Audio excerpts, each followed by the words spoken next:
Last night, there was a major escalation in this war. So the Israelis have bombed the Iranian oil fields.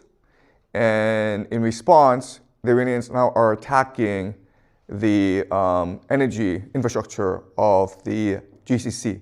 Okay, so let's have a look at what this attack looks like.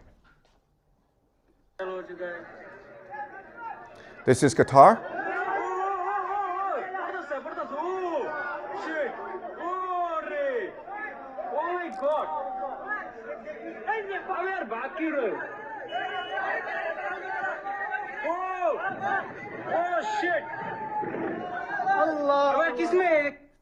Okay, so Qatar provides 20% of the world's LNG, and this is a major escalation.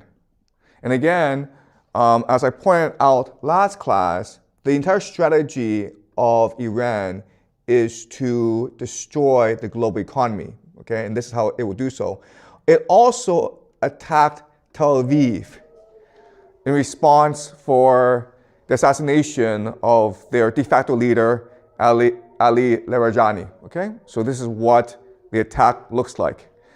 As you can see from this picture, this is a cluster warhead, and it is impossible for air defense to stop this. So Tel Aviv is getting pummeled. We don't have footage because it's being censored right now.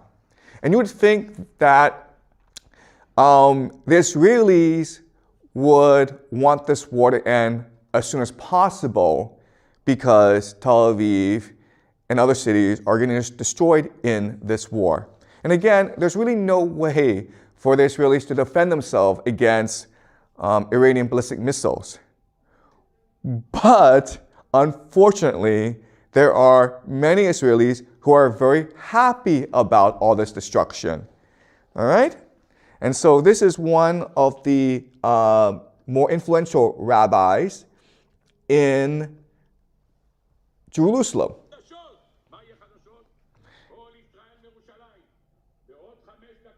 He's talking in Hebrew, but what he's saying is that this war of destruction, it will bring about the return of the coming of the Messiah.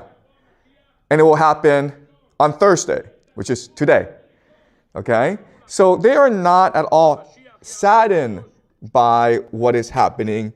In fact, they are quite animated. They're very excited about what's happening. So again, you cannot look at this war from a geopolitical lens. You have to look at it from an eschatological perspective. All right? So let us look at where we are in the war so far. And as you can see, it is a regional war, and both sides are seeking maximalist objectives. And what this means is the United States and Israel wants to destroy Israel, especially its capacity to be a nation state. And so right now, the Americans and Israelis are attacking their leadership, decapitating their leadership, as well as targeting their economy.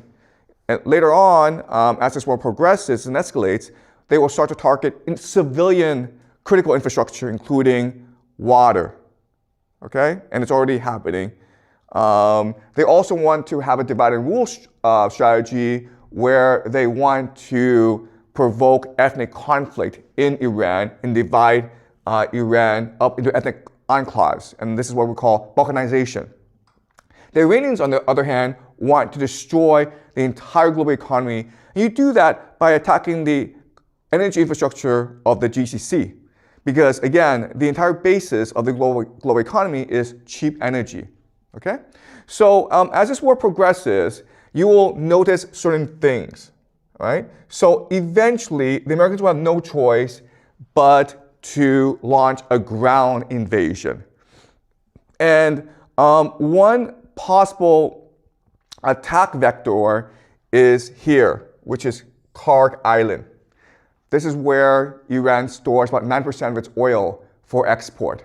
And so the idea is that if you take Karg Island, you will destroy the Iranian economy and thus its capacity to sustain this war. The problem with Karg Island is that it's easy to take, but it's hard to defend because of the coastline, right? In which case, you have to also take the coastline.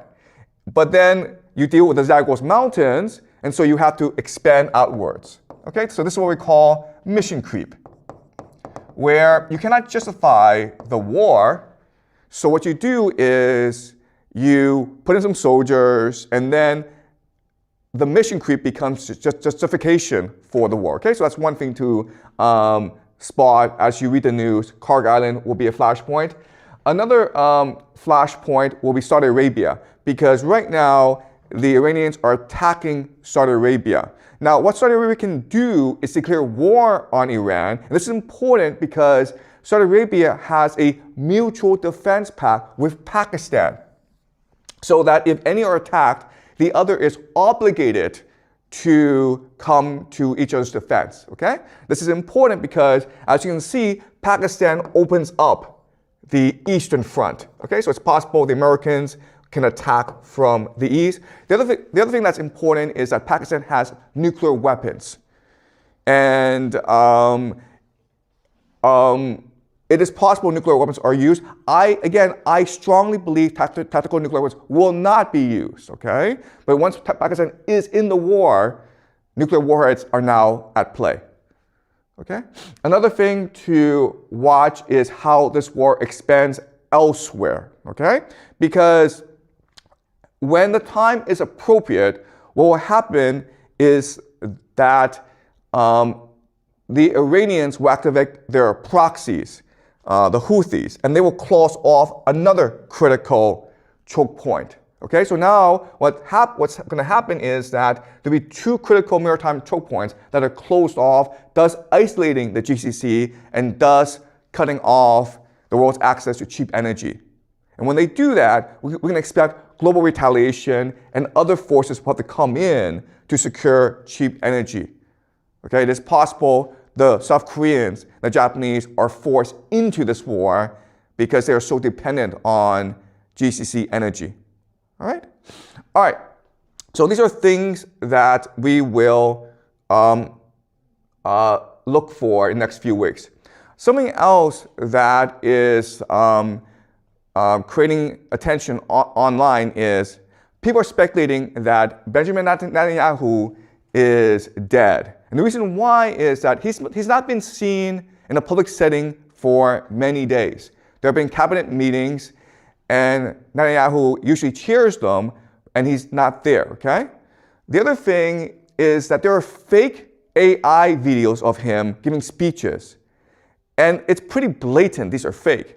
So people are speculating that he is dead, and they're trying to cover it up. This is a picture of him visiting a cafe in Jerusalem to prove he's not dead. The problem is that this cafe is in a mountain, and it will take him about like 50 minutes to drive there. So why does he go there? Why doesn't he just have a cabinet meeting or get on the phone with Donald Trump to prove he's still alive? All right? So, but I personally don't believe he is dead. He could be hiding somewhere, or he could be injured. What we do know is that the Iranians are killing a lot of senior Israeli officials, including the head of Mossad, the spy agency. And Netanyahu's residence was also targeted in Tel Aviv. So that's a really interesting question. How are the Iranians able to target so many of the top leadership of the Israelis, okay? But not only that, but this is Ali Larijani, and he is the de facto head of the Iran war effort. And he was assassinated yesterday or 2 days ago. And the Iranians have confirmed this, okay? So he is confirmed to be dead. And analysts are extremely worried about this because he is a very pragmatic person.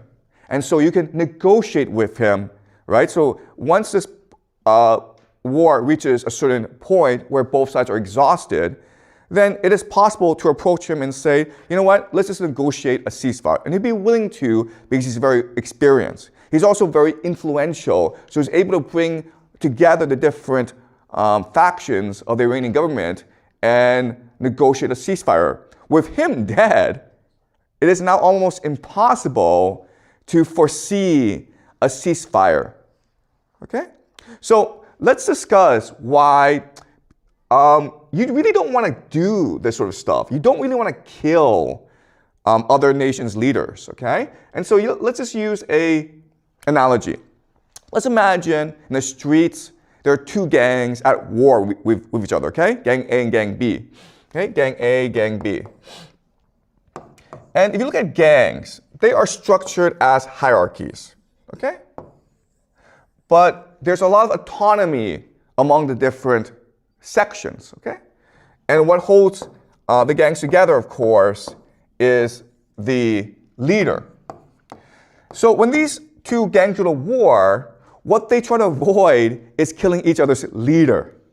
Why? Because a war is often used to achieve certain political objectives, right? And so the point isn't to kill everyone. The point is to negotiate a treaty that is most beneficial to you. And you do that by negotiating with each other's leaders, okay? Because they have the authority to implement the treaty. That's the first reason. The second reason is, if you kill the leader, then more people, there'll be a competition to replace the leader, right? And during a gang war, the person who is most violent, the most extreme, will often become the new leader, okay? So by killing this leader, not only do you cause conflict among the gang, but you also cause a massive escalation in the conflict between these two gangs, and there's really no way out. That is why historically you do not target other nations' leaders, because then there's no off-ramp. Okay? So by targeting Larijani, the Israelis and the Americans have ensured that there will be no off-ramp now. This war we fought to the bitter end. And unfortunately, as we discussed previously, that is the objective here. The Israelis and the Americans are interested in maximalist aims to destroy Iran permanently. Okay? And the Iranians are also maximalists in that they want to destroy the global economy permanently in order to restructure reality itself. All right, okay.